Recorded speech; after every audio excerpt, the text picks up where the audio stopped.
Dentro del software orientado a objetos, un objeto es cualquier cosa, real o abstracta, acerca de la cual almacenamos datos o atributos que conforman su estado, y los métodos que controlan dicho estado.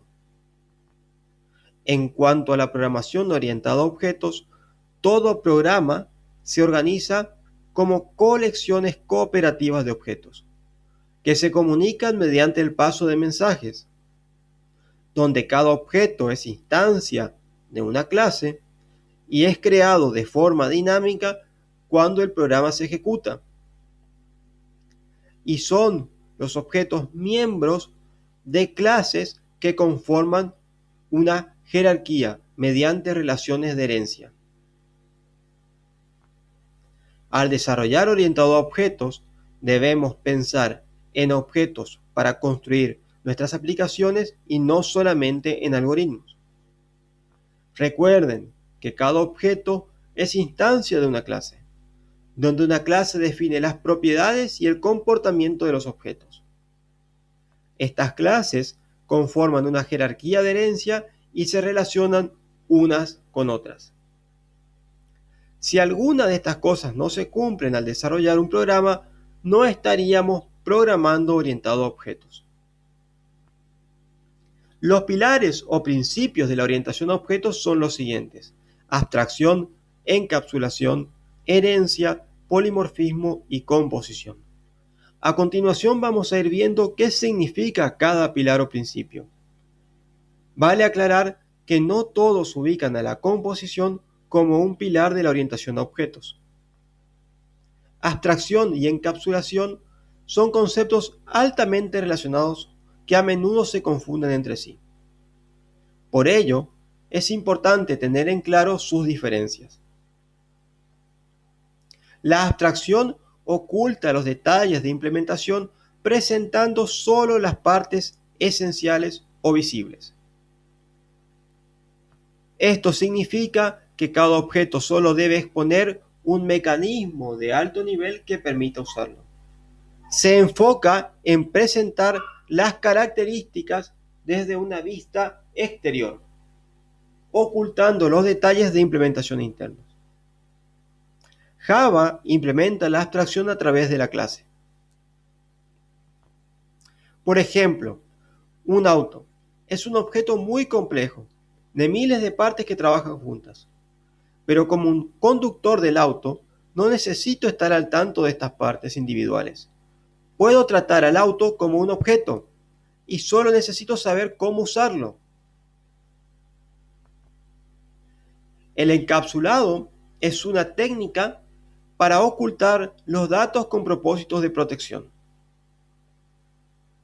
La encapsulación se logra cuando cada objeto mantiene su estado privado dentro de una clase. Otros objetos no tienen acceso directo a este estado. En cambio, solo pueden llamar a una lista de métodos públicos. Entonces, el objeto gestiona su propio estado a través de estos métodos y ninguna otra clase puede tocarlo, a menos que se permita de forma explícita.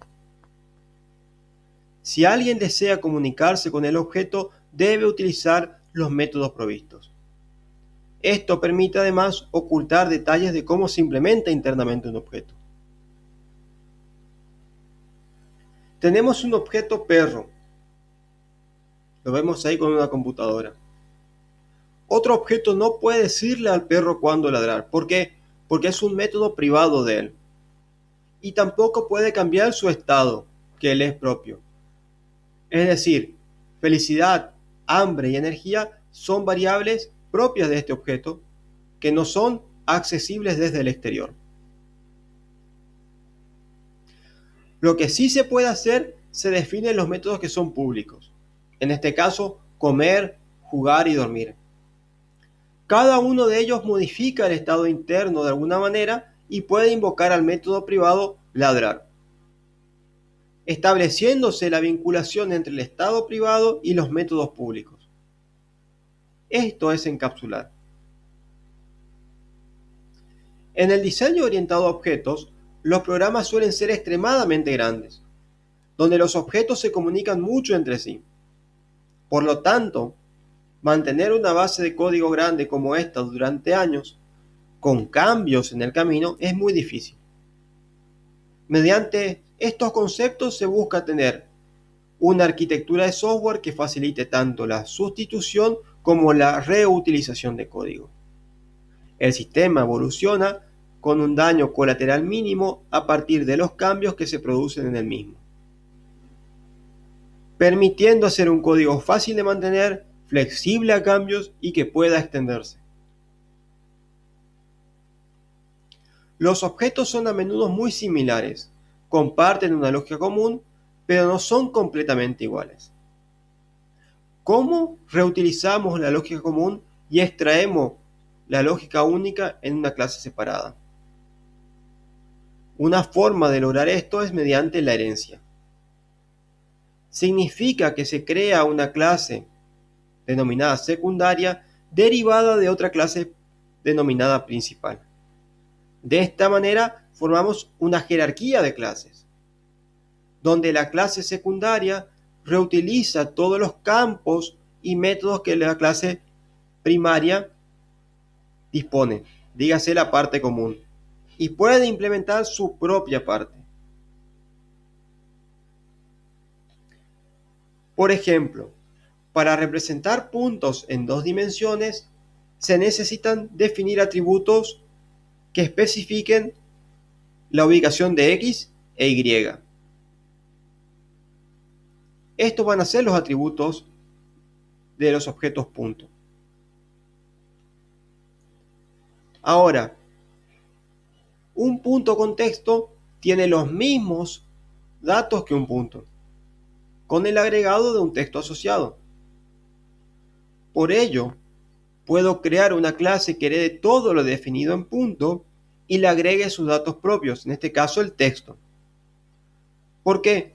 Porque se cumple la relación en la cual un punto con texto es un punto, con algo agregado.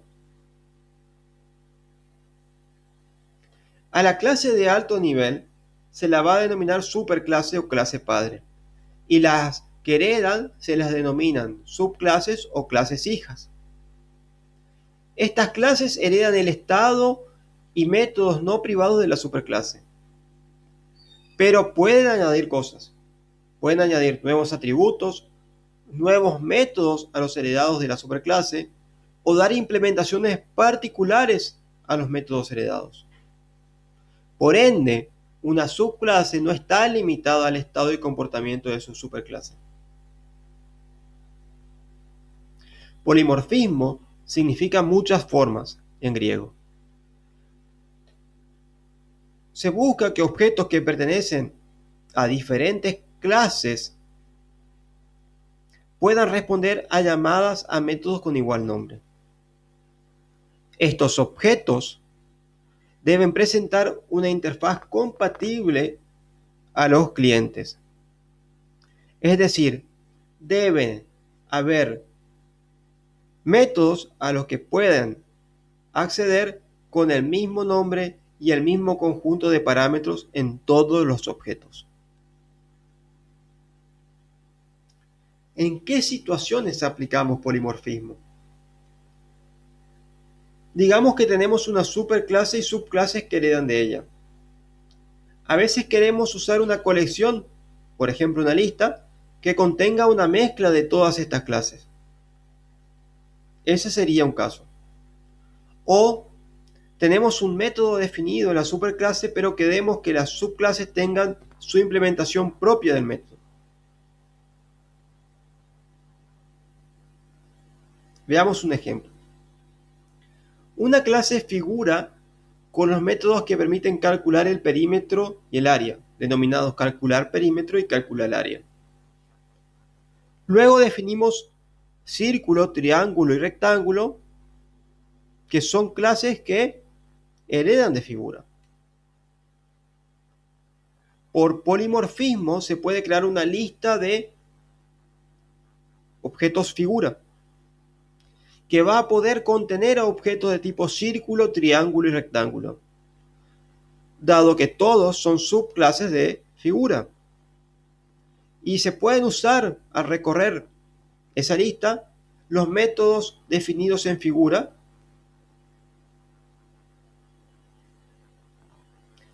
Además, si se tiene un método que recibe una figura como parámetro, puede pasar a dicho método un objeto de tipo círculo, triángulo, rectángulo, dado que son subclases de figura. La composición encapsula varios objetos dentro de otro, logrando una nueva funcionalidad. Se delega la funcionalidad a uno de estos objetos que componen este nuevo objeto.